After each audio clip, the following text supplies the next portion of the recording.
For over 200 years, they've been with us. Giant symbols of our desire to soar with the wind. Perhaps a few moments closer to understanding mysteries of time, space, and eternity. For ballooning takes us beyond the moment, into another world, another space, another time, a carefree place where gentle breezes have a will of their own. What's it like to be in a balloon? To rise from the confines of gravity? Come with us as we challenge the wind. Listen. In the still morning air, you may hear the whisper of their names, echoing down 2 centuries of memory. Montgolfier, Jacques Charles, Darland, Pilatre de Roger, tamers of the sky, aeronauts, balloonatics some would call them. In June of 1783, 2 French papermakers, Joseph and Antoine Montgolfier, launched a crude sphere into the drizzly skies above Annonay near Lyon.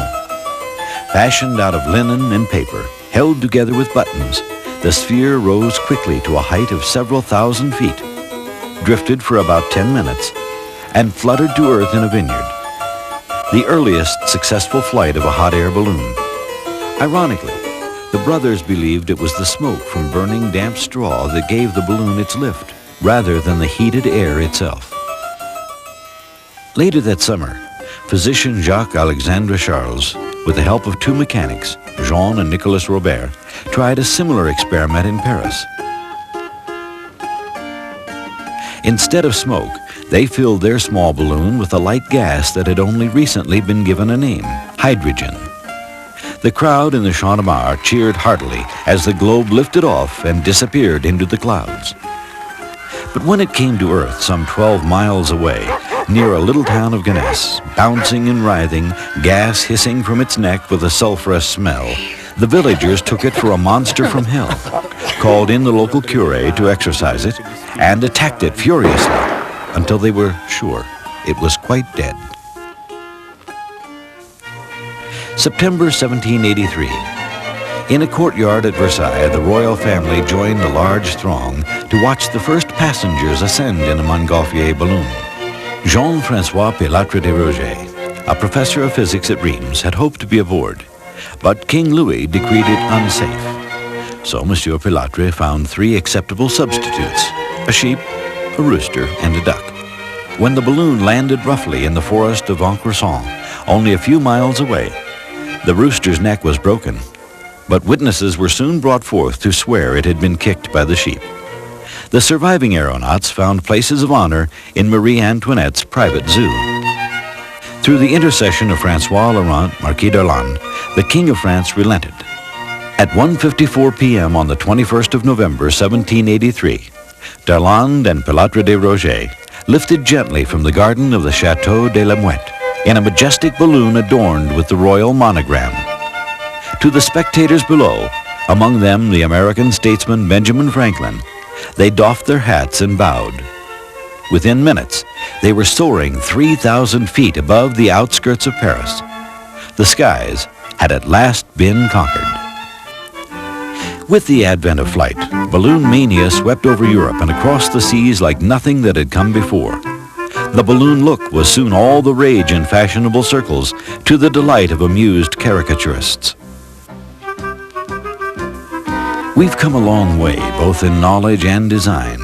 But for all the modern science of ballooning, we're not so far in spirit from those intrepid souls who first risked the winds to lift free of their earthly bonds. From the first, hapless aeronauts tried to control the direction of flight, from sails to oars to rudders, every way they could think of, but all to no avail. The wind was still master of a balloon's course. Except for an occasional attempt to use them as tactical weapons, hot air balloons fell into disuse, just another one of man's many follies. After the Second World War, a young bush pilot from Alaska, Ed Yost, working for the Office of Naval Research, began using balloons to carry leaflets behind the Iron Curtain. However, when one of the major sponsors withdrew, the program was dropped. Yet Yost continued his research, which led to the development of the envelope and burner system, which evolved into the modern hot air balloon. Today, Ed Yost is considered the father of modern hot air ballooning. The concept of sport ballooning rose in the imagination of a young man hired by Yost to promote hot air ballooning, Don Picard. It was his great uncle who first ascended into the stratosphere in a balloon. In 1962, Picard organized the first sporting event for hot air balloons, the St. Paul Winter Carnival Balloons Race.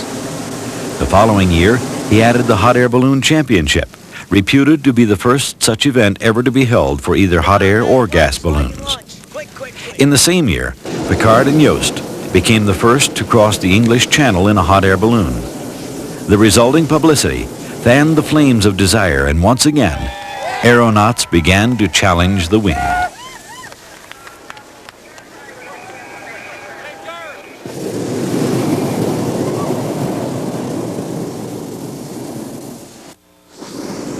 The modern hot air balloon is a high-tech marvel that has made sport ballooning safe and affordable for millions of new enthusiasts.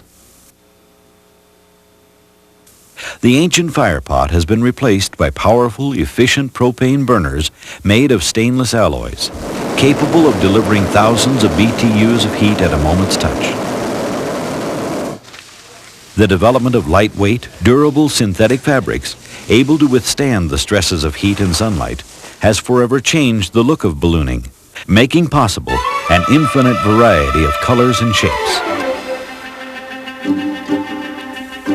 As eyes turned skyward at balloon rallies across the continent, it didn't take long for corporate America to discover the promotional value of a floating billboard 7 stories high.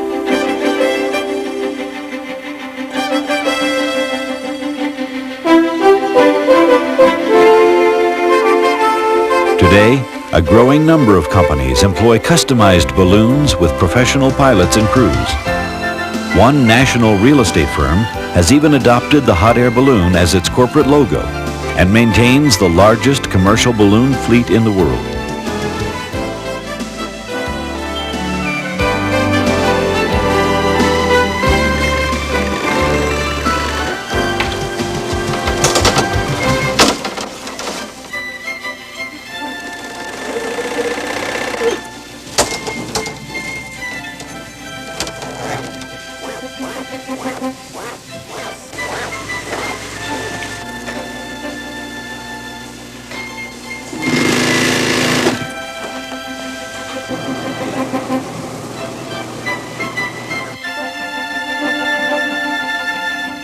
But in spite of modern technology, the balloon remains a creature of the wind. Nowadays, a balloonist's fate lies as much with the skill of the meteorologist as with the courage of the pilot. What about last night? What have you... Well, of course, we got a different situation because last night we were ahead of the front and tonight we're behind it. And already beginning to move north again. It's a warm front with a good push of still humid and hot air now, and as a result, ourselves and now the National Weather Service we've seen have put out an area where there's a good possibility of severe storms. I guess we're going to have a few words with Mother Nature.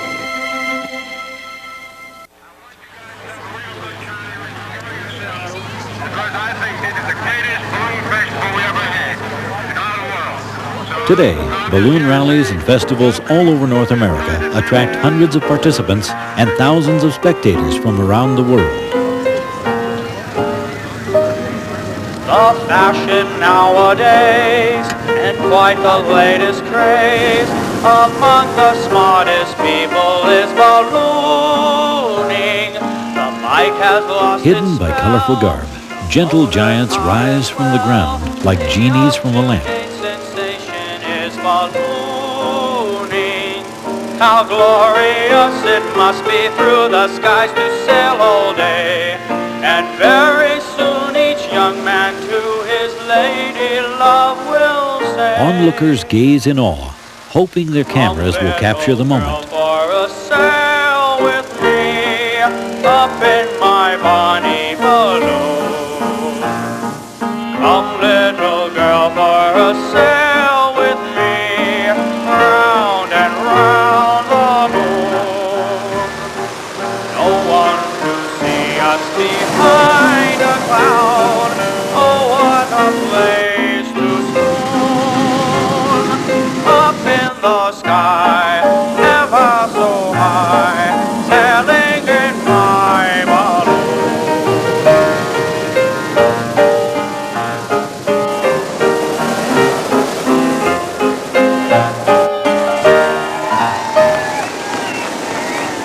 Okay, that second balloon in front of us just launched. Here comes Dan. Dan is our receiver, I'm launch director. Let him walk it. Don't carry him.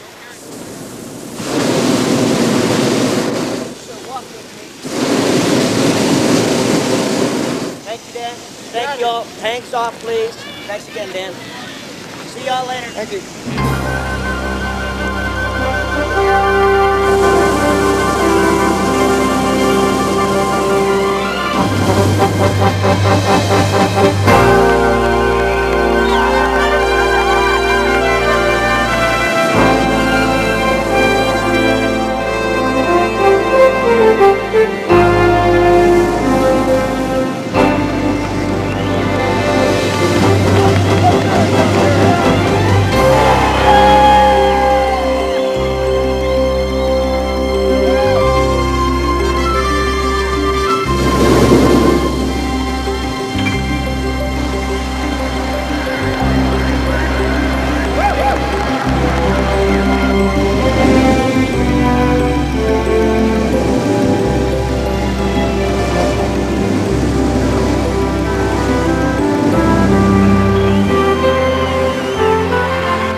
Take it away, I'm ready.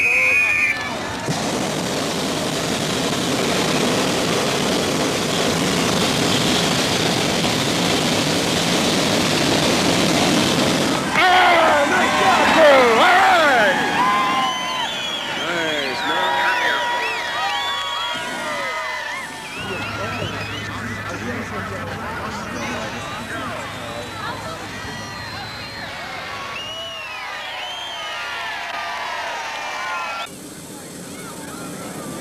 Some people think ahead of time they're going to be afraid of the heights or things like that, and they're not. It just doesn't happen. We don't know why either. Nobody is afraid once you're in a hot air balloon. It's just plain fun.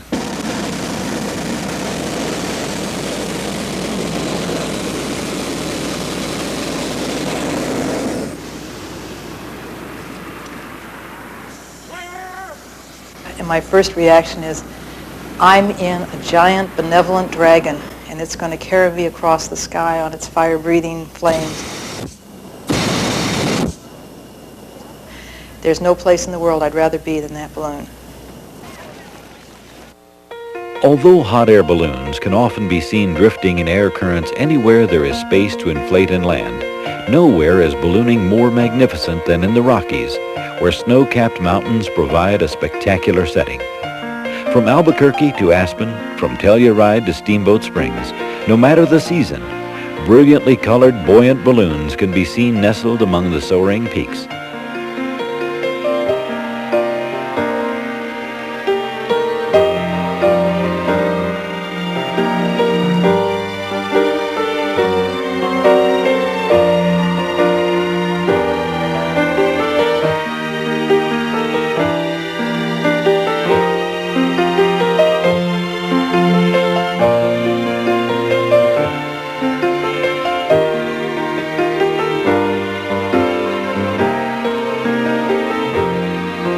At one point in Douglas County, the entire front range of the Colorado Rockies can be seen.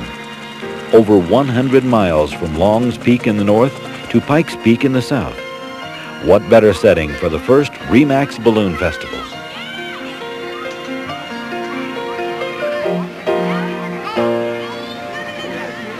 From their headquarters in Denver, REMAX officials set the wheels in motion. First, the festival would be a benefit for several charitable organizations. In addition to Meridian Office Park, where the event would be held, the Rocky Mountain News, KCNC Television, and KOA Radio joined REMAX as co-sponsors to provide wide-ranging community involvement. Attention, everyone. Pilot briefing, 6 o'clock. Over here where the flashing lights are, to your east. Invitations went out to balloonists across the United States and Canada, inviting them to participate in the event. In all, over 200 owners and sponsors responded, which would make it one of the largest hot air balloon festivals in North America.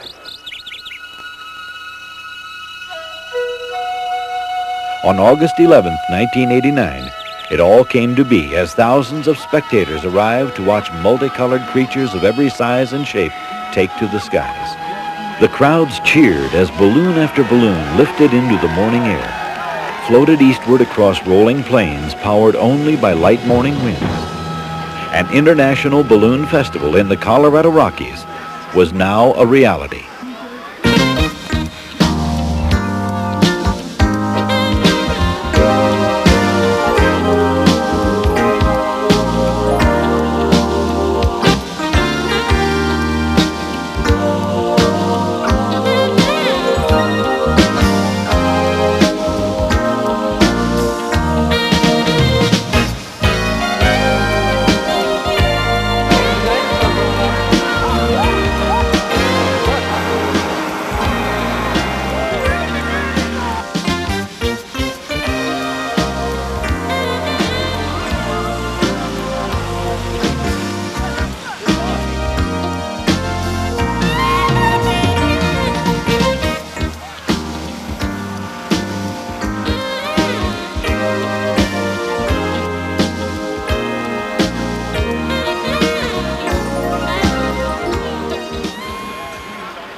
As the pilots guided their crafts back to Earth, hordes of onlookers continued to wander the grounds where what seemed to be just moments before, awesome creatures stood waiting to rise into the heavens.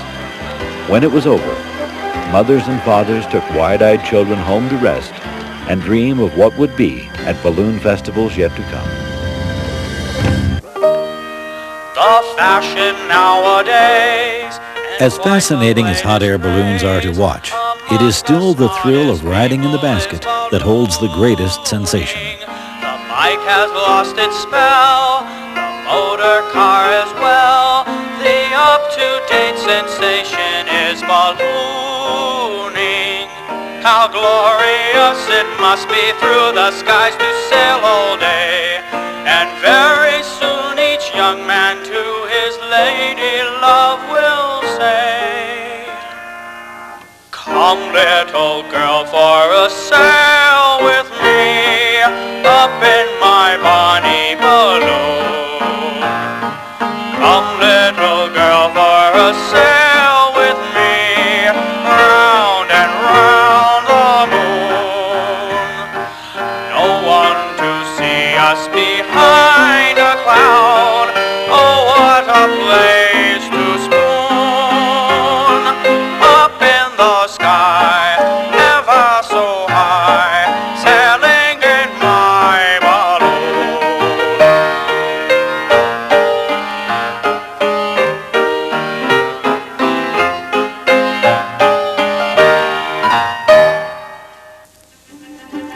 To be free, to look down upon the earth, to enjoy serene moments of isolation, the freedom.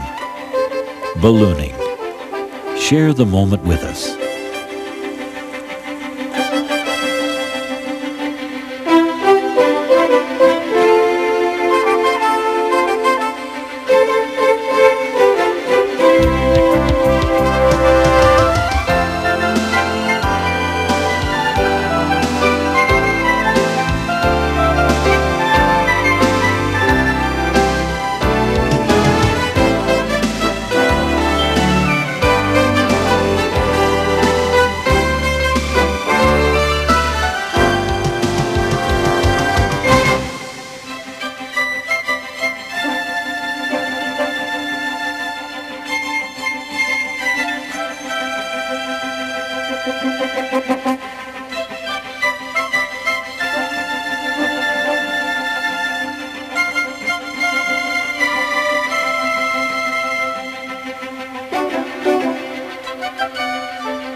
When I made my first flight in a balloon, I was expecting to be shaken and feel the motion as an airplane taking off.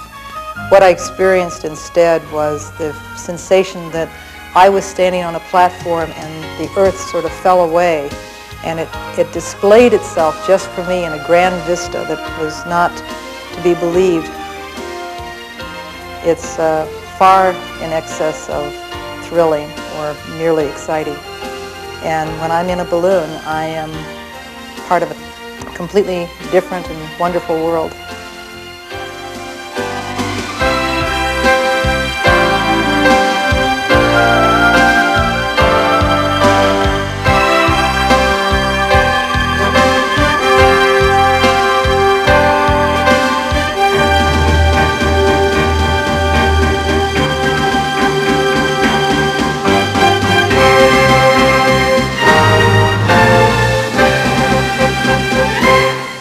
Though we reach beyond the confines of time and space, freely drifting in another world, ultimately we are called back to reality. We're landing to stay because it looks like the battery's going to land to stay too. Okay. Thank you.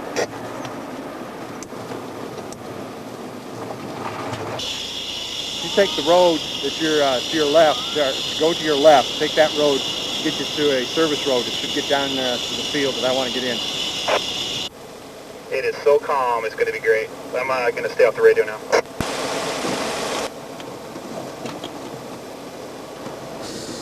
You looking for landing spot? Yeah, I think he might land right over here on the other side of the road.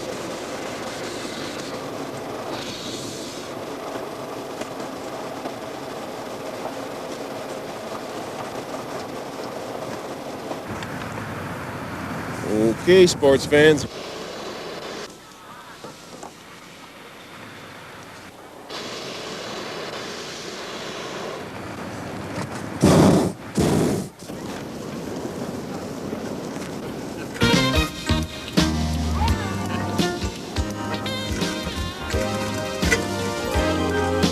Landing, take two. Here we go. Howdy. That's why they make this a sport.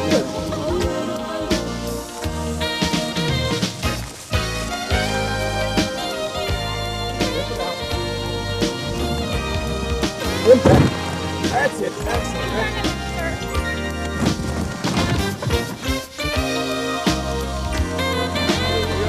Beautiful.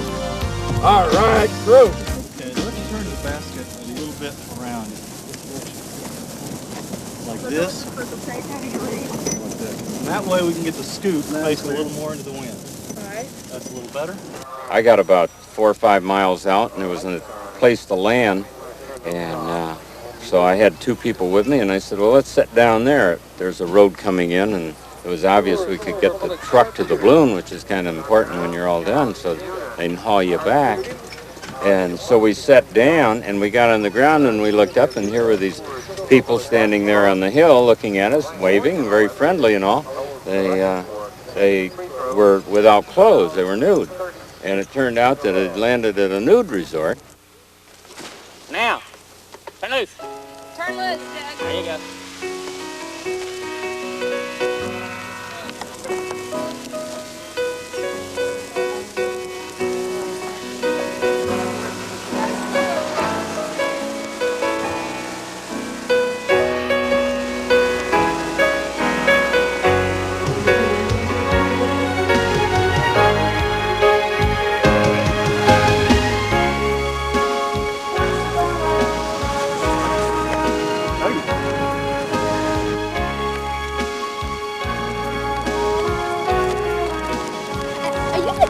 I sure am. And I'm your after him. Well, you sure could. Are you rusty? Yes. Well, that's great. I'll go backwards like this. Just like that.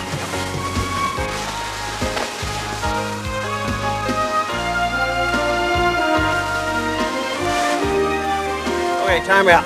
Okay. This is work. Want me to trade? No, that's okay. From Annanay to Albuquerque, from St. Paul to Denver, wherever balloons rise to the occasion, earthbound spectators will gaze in awe as giant, colorful denizens of the sky challenge the wind. In the words of the balloonist's prayer, the winds have welcomed you with softness. The sun has blessed you with its warm hands. You flew so high and so well that God has joined you in laughter and set you gently back into the loving arms of Mother Earth.